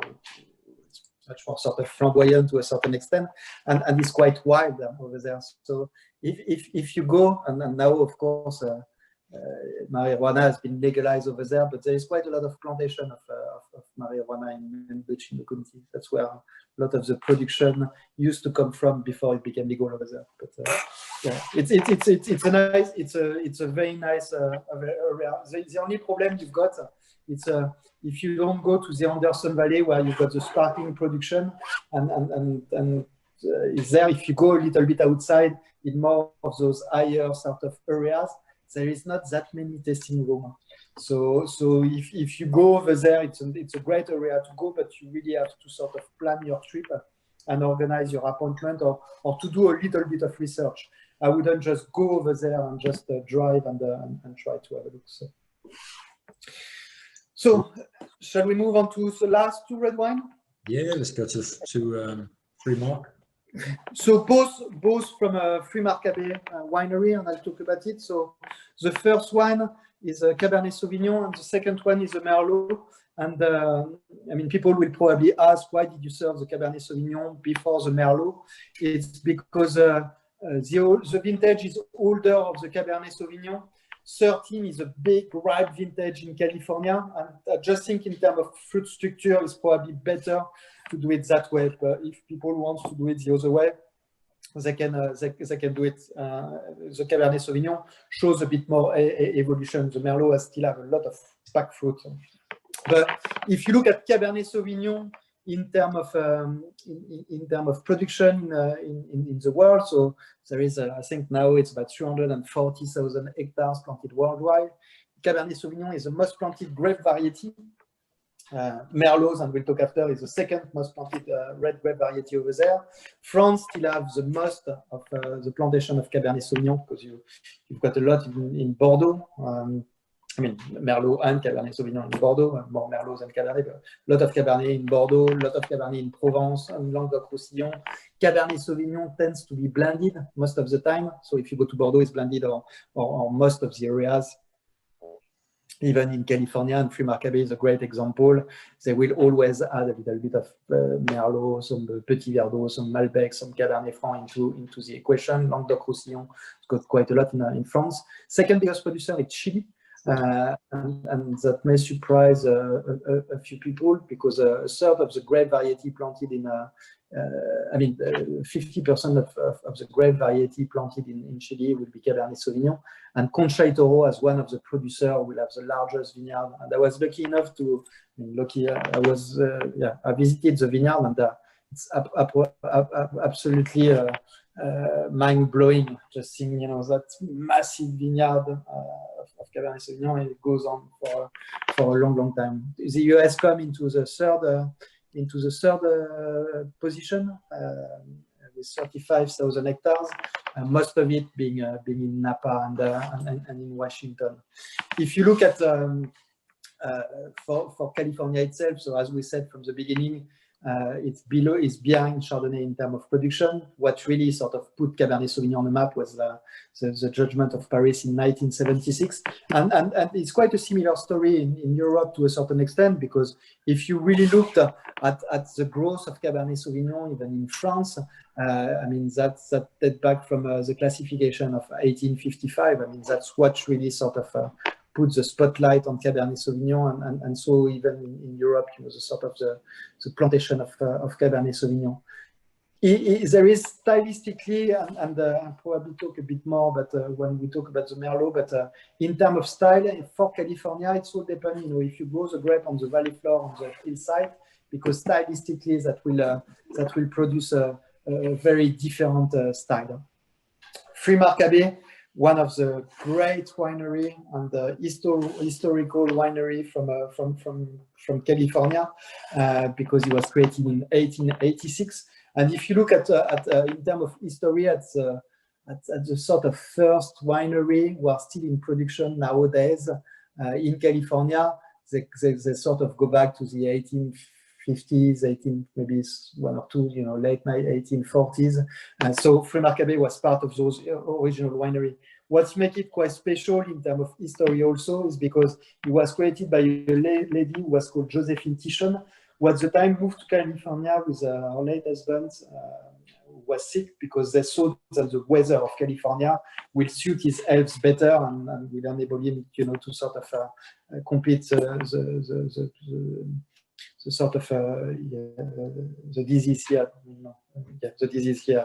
So they had a plan of planting grape and building a winery. Unfortunately, he passed away, but she was a lady of very strong character and decided to take on the project. And when she created the winery, she was the first lady to run and operate a winery in the whole of the United States. So in terms of fruits, he's got quite a lot of fruits over there. It's a great story, because it was acquired by three people in 1939 by Charles Freeman, Marcus Foster, and Albert Ham, who, when they put their name all together, it created Frimarcabe. So it was not on the land it was the association of three who created the name Frimac Cabernet. In terms of fruits, what's making it quite important is because, like I said, the judgment of Paris really puts the spotlight in terms of production of putting California as one of the great producers of the world of wine. And the Frimac Cabernet at that blind tasting was the only winery to have one white and one red present. So it really shows the roots of the winery, since they were already very well established in those days. For me also, what has helped Frimac Cabernet become an icon in terms of the great winery of Napa Valley is because Ted Edwards was just retired. I mean, he's still there in the background, but officially retired last year at Frimac Cabernet. As it was the head winemaker at Frimac Cabernet since 1985. So you had always that sort of consistency was there. Ted Edwards had always wanted to sort of produce old style Frimac Cabernet. So they are not those sort of big, sort of upfront, sweet, sort of jammy, sort of Californian Cabernet Sauvignon. It's much more restrained, much more sort of old style. And for me, it's what's make it. His aging are always quite long in oak. So if you take the Cabernet Sauvignon, you spend I mean the wine information sheet says you spend 18.5 months in oak. That's because I mean some of the Cabernet Sauvignon may spend about 19 months. Some of the Merlot will spend only 17 months in oak. So when you gather all this information and you put it together, you arrive at 18.5 months. And often when you look at the aging in oak of things, when you read 11 months, sometimes it's a bit more, sometimes it's a bit less, depending on what those guys want to do. Like I said, it's not 100% Cabernet Sauvignon because it's nearly 80% of Cabernet Sauvignon, a bit of Merlot, some Cabernet Franc, some Petit Verdot, and some Malbec into the equation. Traditionally, not only French oak, always a little bit of American oak was I think also determines the style of what Frimac Cabernet wants to do. Napa is quite I mean, it's probably the most well-known of the AVA of the appellation of California. And that's probably down to Robert Mondavi, who in the 80s and 90s sort of traveled the world to make sure that people understood what Napa Valley and I mean understood and wanted to promote also Napa Valley as one of the great areas of the world in terms of wine production. It's probably the reputation has got quite a lot to do with him. But Napa Valley represents only 4% of the total production of Californian wine.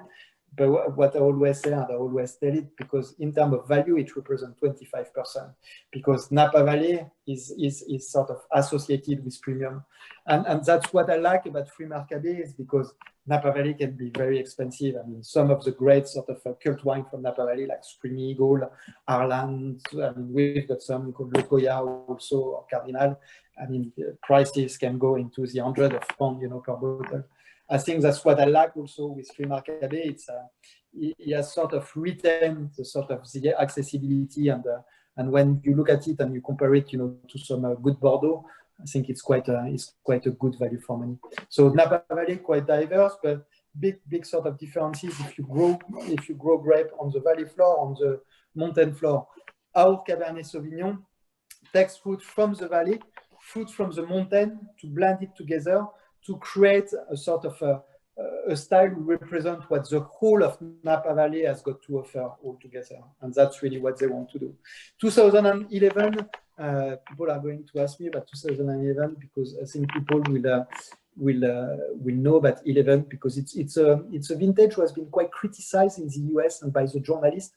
And because there are quite a lot of rain in 2011. And in California, when they get rain, they don't really know how to handle it. But one of the true quality and sort of showing the great sort of vineyards, and we've got if you had fruit only in the valleys, that would have been an issue. But because we have also fruit from the mountainside and we blend it together, that still gives the wine some depth. Of course, the wine shows some evolution, but I always say, I quite enjoy older wine. I like it. I get quite excited when I see a wine with development, and we wanted to show also wine, with that sort of evolution also, which is great. So we hope you enjoy it. On the Merlot side, sorry, Christy Melton, if you go on to the next slide, So she's the new head winemaker. She's been working with Ted for the last 3 or 4 years, and it's probably still a little bit too early to see. I mean, from what I've tasted so far, the style has been quite consistent since she's been at the edge.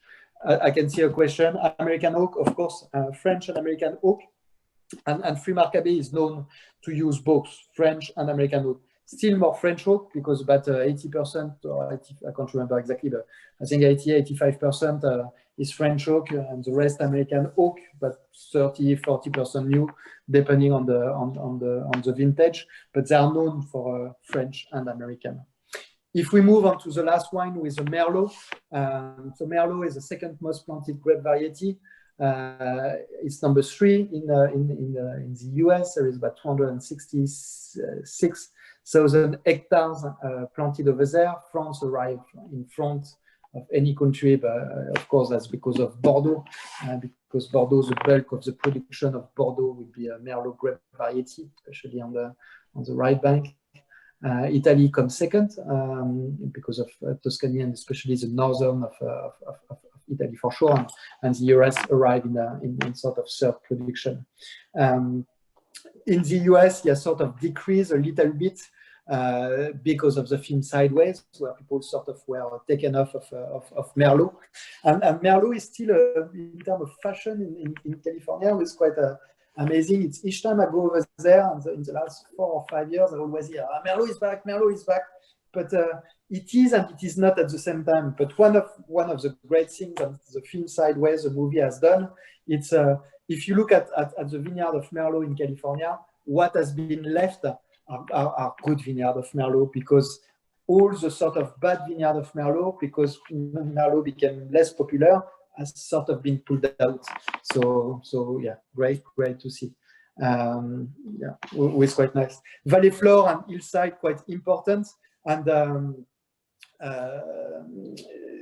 if you go on the next slide, Callum, if you are on the valley, so you get more heat waves, so it tends to produce bigger cluster, bigger grape, and tends to produce wine, who are softer, sort of broader in characteristic. The more you go high in altitude and on the slope, the vine tends to struggle more to get the nutriment from the soil, so it tends to produce less berries per vine, but smaller berry with thicker skin. And one of the things that we know, it's what gives the aromas. It's a big generalization, but what gives the aromas to the wine, it's the aromas in the skin. So if your ratio of skin to pulp when you extract is more important, then you tend to produce wine who have got much more sort of flavor and concentration. Is it better or not? It's another debate, but it produces definitely a style with much more sort of intense characteristics.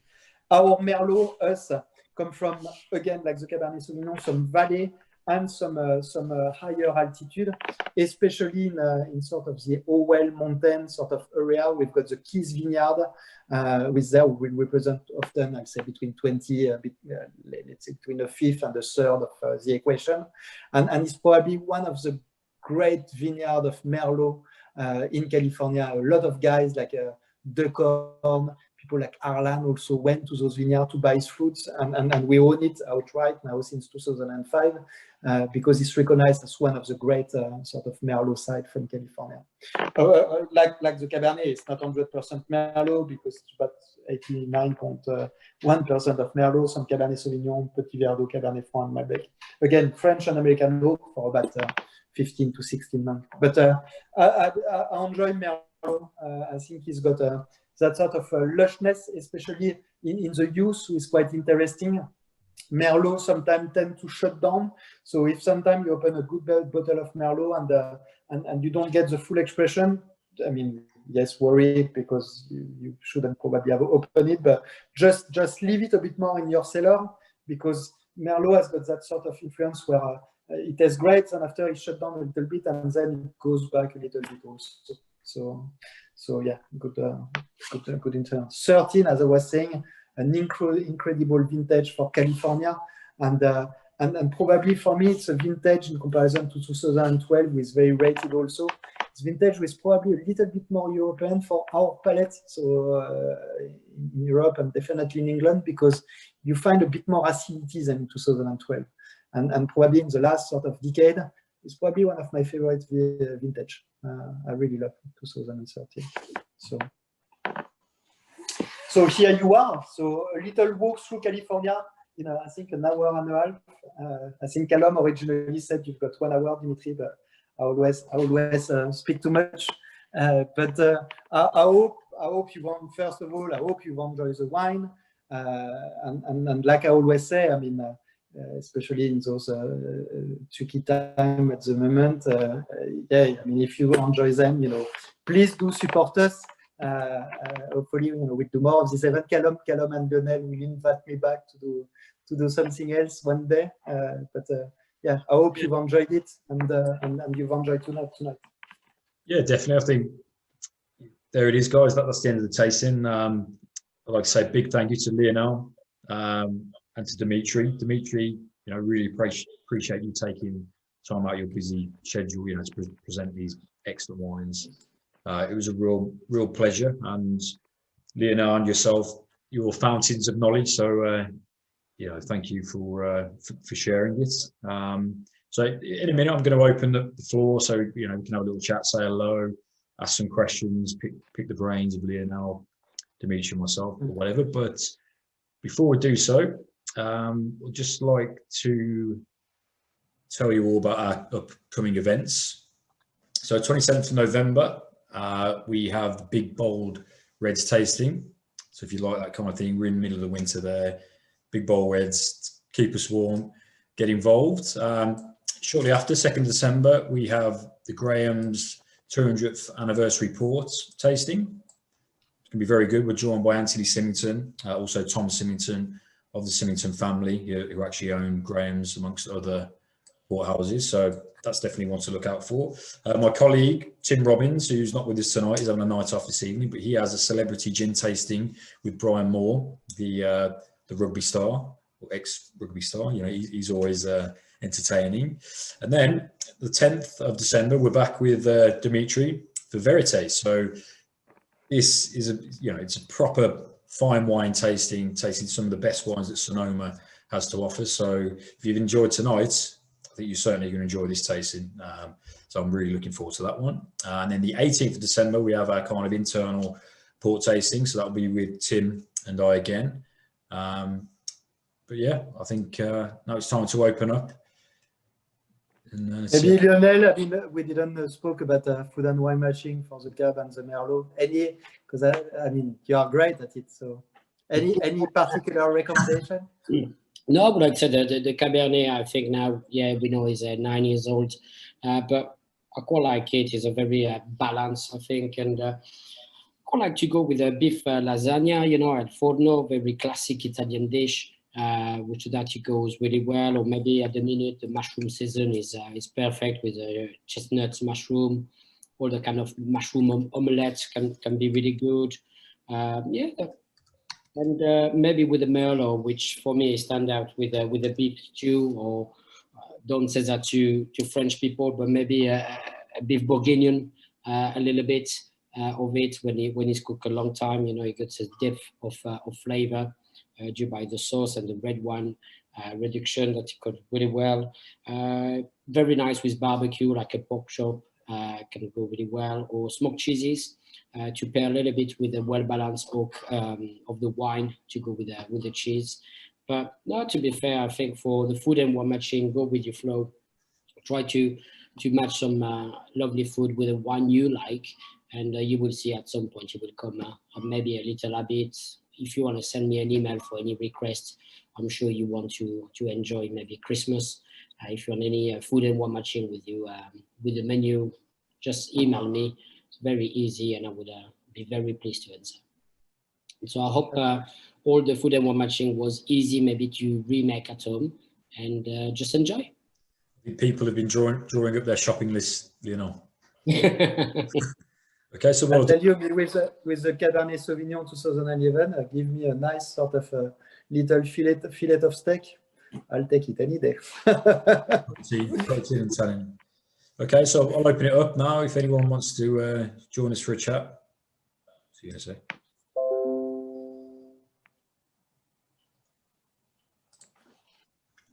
There we go. I mean, maybe we should ask if there is any favorite, any standout for anyone. Yeah, we'll go. Here we go. We'll ask. We need to pick a white and a red, yeah? Yeah. Where's your poll, Callum? Well, interestingly, I did have a few polls lined up, but there were a few technical issues. So, fortunately, we'll have to ask you personally. What was your favourite this evening? Pinot Noir for me. Yeah. Pinot Noir for me. Yeah. Really liked it. They're all good. I think they're all good wines. I like the first Chardonnay as well. Dee's favourite was the Zinf, but last two are really nice. I'm just spending a bit more time with the Cab and the Merlot, so it might change shortly, but letting it air out a little. So, Dimitri, would you say that the Merlot 2013 is still relatively young? Yeah, definitely. I think it's if you were to open it, but if you had a bottle at home, I think I would open it, long in advance, decant it to bring that sort of air into the wine, because already I can see from the beginning to now the wine has evolved, and you can see quite a lot of freshness into the wine still. I mean, that's what I like about 13. It's such a big vintage, such concentrated wine, and you can really see them. I'll be quite happy to have some of those bottles in my cellar in 15 years' time. I think the wine is going to evolve very well also. Sorry, Dimitri, to be honest regarding the decanting, because there's a little bit of sediment when you open the bottle, I decant all the Merlot bottle before to put into the U sample, guys. So this has been done a decanting, but as you mentioned, Tom, a good decanting for the time you mentioned, that it would be really good. Thank you very much. Oh, thank you so much. Any other questions, guys? You can just unmute yourself if you like. What did you like, Sam? Sam and Rebecca? We like quite a few of them. The Cabernet for me really stood out. I think it's a nice sort of mid-ground between a traditional Cabernet and a Claret. It's softer than you'd expect from a lot of Cabernets. It's always associated with this sort of tannin. And the Catherines as well. I thought that really... Yeah, the Catherine Chardonnay was our favourite one of the two Chardonnays. That one stood out for us. Yeah, but the Zin as well. I'm a big fan of a big, chunky, chocolatey Zin. But the thing with that as well, at 15.5%, I don't think you feel that. It was still soft and elegant. You felt the warmth of it, but you didn't feel any of the burn on your cheek. So it was a nice, it was a tame Zin, rare. It was good. I agree with that level of alcohol. I think the wine is quite balanced, and I always remember a quote from Francis Robinson saying, you can find some wine at 12% who feels alcoholic, and sometimes you've got some at 15. It's all about balance in wine. Absolutely. Yes, it's a big wine, but it's quite elegant. Yeah. Definitely. Hi, Neil here. I don't know whether you can see me. I hope so. Can you tell me where your South African vineyard is? Is it Stellenbosch? No, so it's an interesting story in the West, and it comes from 3 different regions. So we've got vineyard in Stellenbosch. I mean, that's probably where about 60% of the food come from. That's the vineyard that we've bought. But we've got one vineyard in Worcester and one in Robertson. And really the vision of producing, the vision was to sort of look at extreme side. And when I say extreme side, it's a vineyard in high altitude, very old vineyard, and put it together to sort of produce a very high level of Chardonnay from South Africa. So it's not about a single vineyard Chardonnay, it's about about extreme side. Rosa Kroger, with quite a well-known viticulturist over there, who is known to have sort of put back in production some incredible vineyard, very often forgotten by people, very old. I mean, one of the sites that we use in Robertson is owned by Bouchard Finlayson, and that's the oldest plantation of Chardonnay in South Africa. Oh, brilliant. Okay, many thanks, Dimitri. Really good. Thank you. Thank you. Cheers, Neil.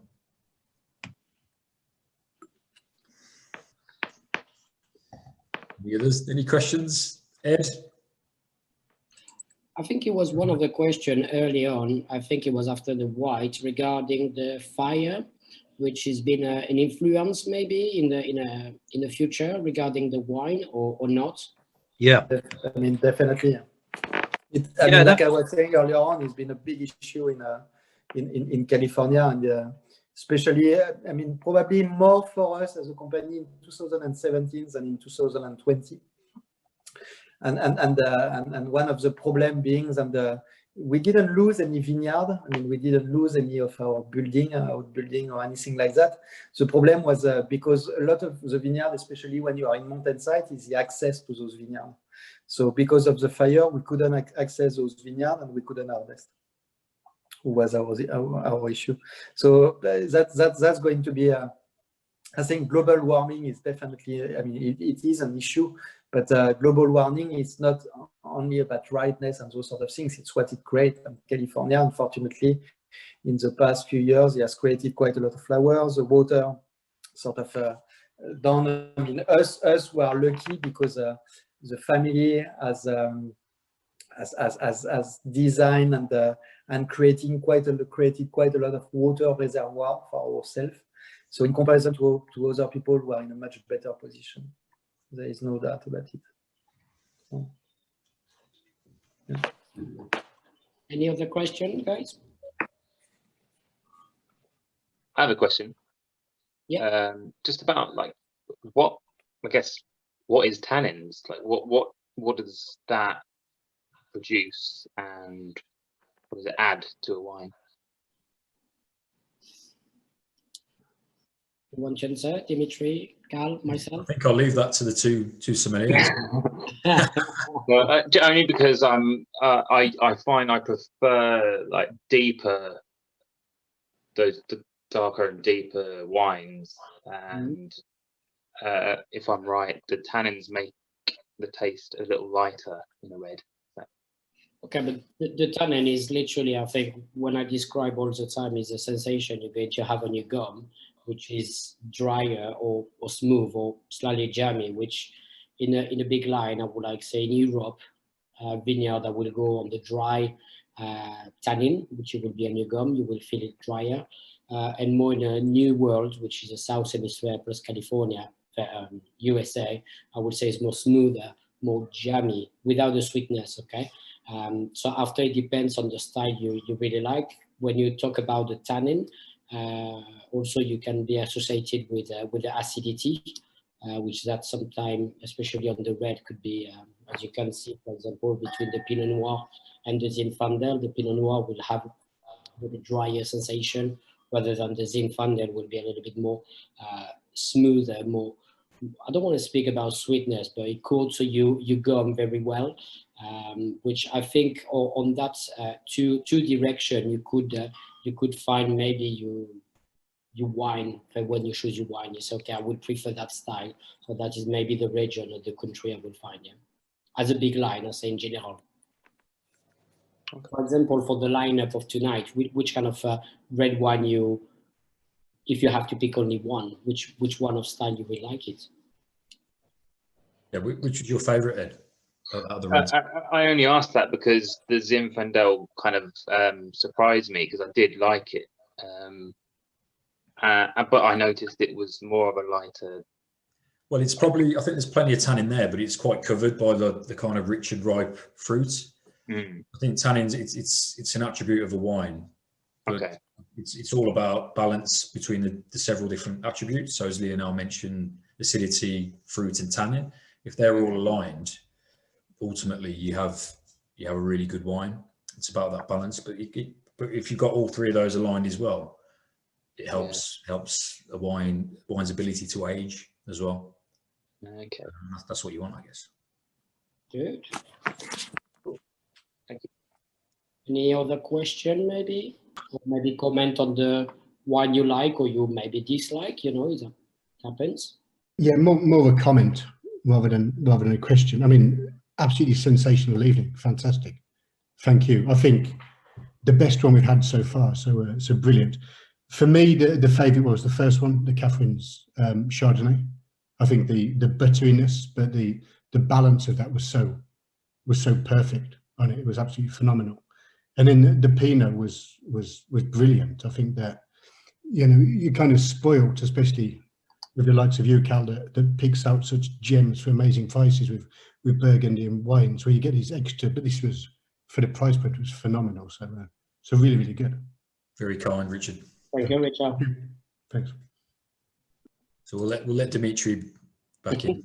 We checked him out. You think he did the job, actually. He's did a good job. Time to go, Dimitri. Now, where is he? Oh, here he is. Any other comment? I'm not sure what happened there. I still love you, Dimitri. Don't worry, it's okay. You will get it.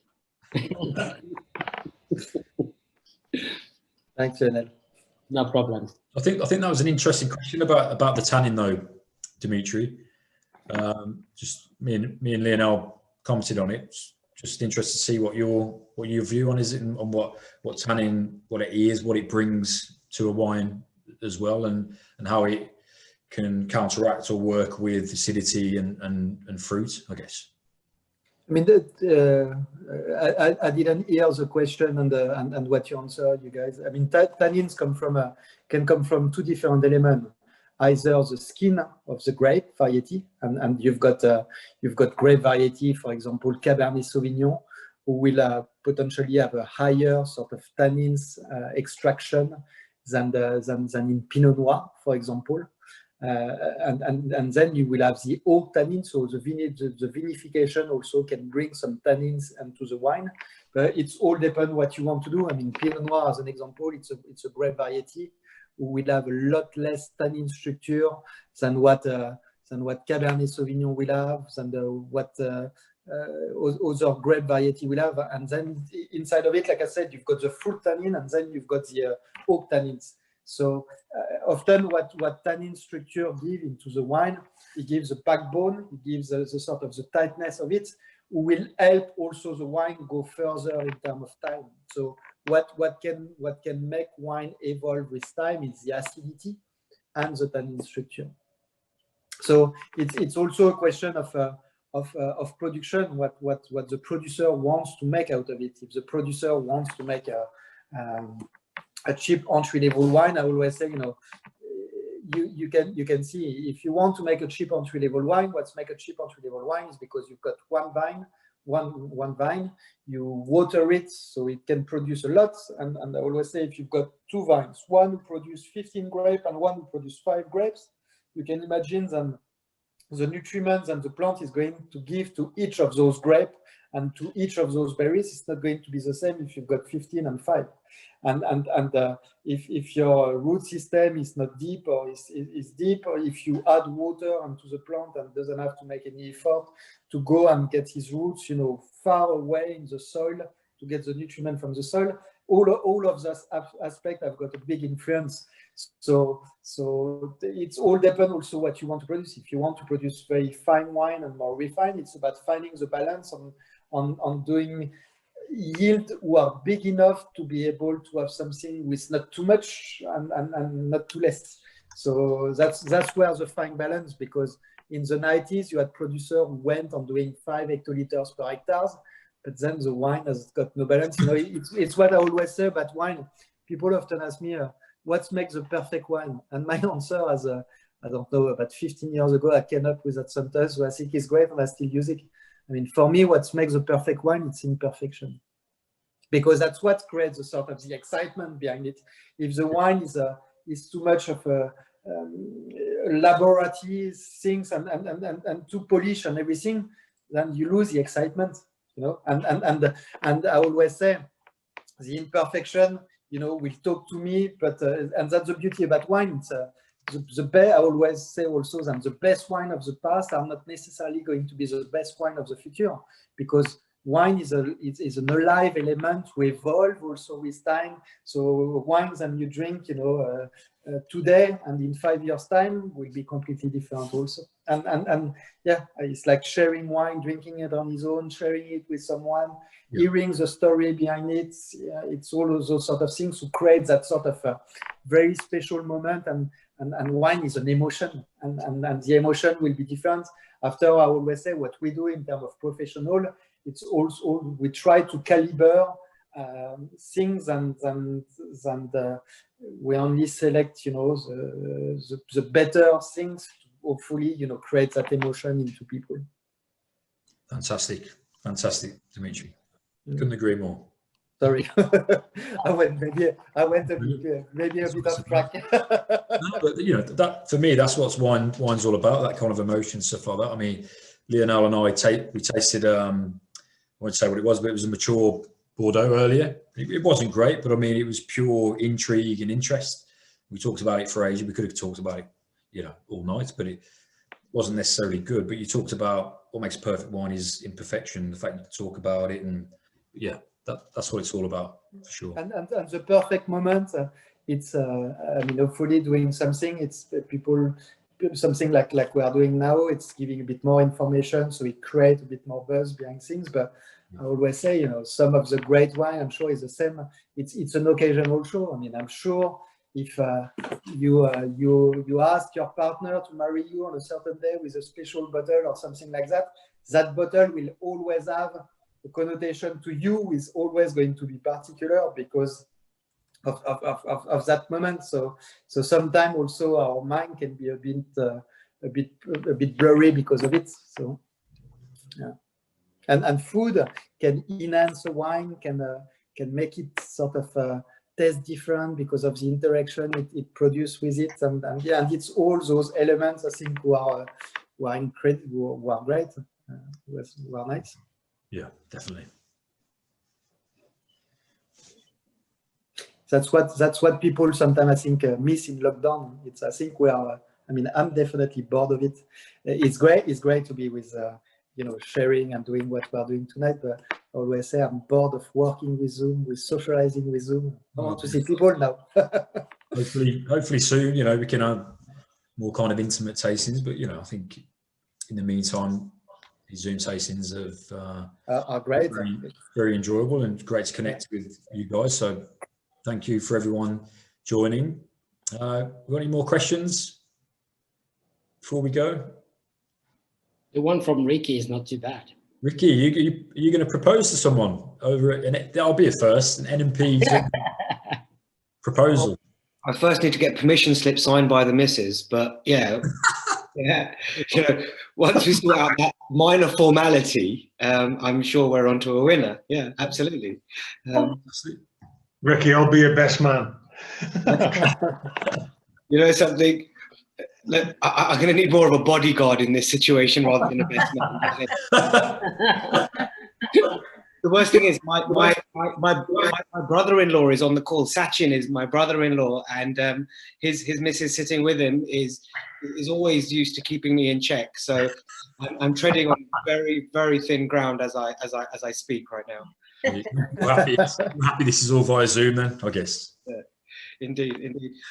Mike, just once again, you know, echoing the other comments. Thank you. As somebody that maybe doesn't know a lot about wine, I'll openly admit, it was a really kind of interesting evening for me. Obviously attended one of your other tastings and inspired me to kind of come to this one. So thank you all, and yeah, you know, keep up the great little, you know, tastings you've got going on, and in the wonderful world we live right now, you know, these Zoom tastings are a little glimmer of joy in the lockdown that we live. So thank you. For sure. Cheers. Yes, I second that completely. Yeah, thirded here. Yeah, thank you. Thank you, everyone. No, great effort. Great effort. Cheers. But yeah, we'll leave that for another time. Callum, can I be a bit self-indulgent and say thank you to Dimitri? Dimitri and I have known each other for quite a long time, and we were talking about sweet wines, Dimitri. I can remember many years ago at one of the earlier Ecoles in Birmingham, Henri opened a bottle of Van de Constance, after a Saturday night dinner in the bar. I don't know if you were there, but it was not my first time I'd had Vanta Constance, but it's certainly one that I remember. So yeah. Thank you for tonight, and I look forward to seeing you in the Verity tasting. Which, great to see you, Richard. Send my best regard to Josh also. Yeah, I'll bring Josh in on the next one so you can hit the background. And thank you, Callum, for Nichols and Perks. It's great tasting. Thank you very much. You're welcome, Richard. Good to see you. Yeah, cheers. See you on the 10th. That's going to be, for those who haven't got tickets yet, that's going to be a great tasting. Yeah. Take care, Dimitri. Thanks a lot. Good to see you. Yeah, bye. Ciao, ciao. Okay, guys. So on that note, I think I'm going to close it up. Thanks again for everyone participating this evening. Thanks again to Dimitri and to Lionel. I think the wines are absolutely excellent and a great kind of insight to some of the high level of wines that California, as you know, as a region, is producing. And Jackson family wine. Yeah, and Jackson, of course, Jackson family wine. I hope you all can come to the next internal tasting, which is the 27th. That's going to be great as well. But yeah, on that note, we'll leave you all to it. Don't drink too much. It's Thursday evening, so I presume you've all got to go to work tomorrow. You've got to move these to a Friday, Callum. We